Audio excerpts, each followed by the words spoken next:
come on, like this is such a look. I love it.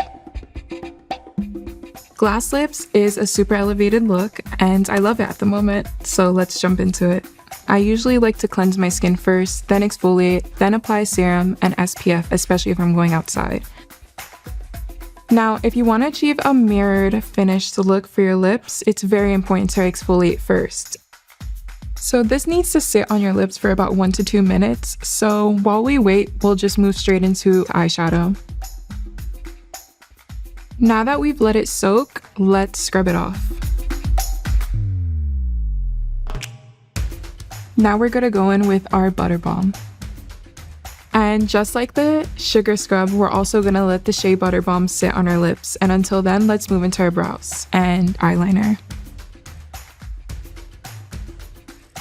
What I really love about this mascara is it gets in between all those really hard to reach places in your eyelashes. It just kind of gives you a fan effect and I just love that.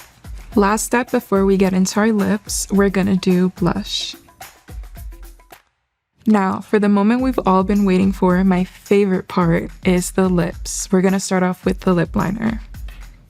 Instead of just lining the outer edges of my lips, I'm filling them halfway in, leaving the centers alone. Take the lip liner and sort of feather it out, and then after you go over with a darker color on your cupid's bow and like the bottom. This creates a two-toned effect to make my lips look more dimensional. And then finish it off with a clear or a nude gloss to bring out that ombre effect. This is perfect for a date night, going to the museum, out with your friends, literally anywhere. It's just a statement and you don't really need anything else. It's a great look.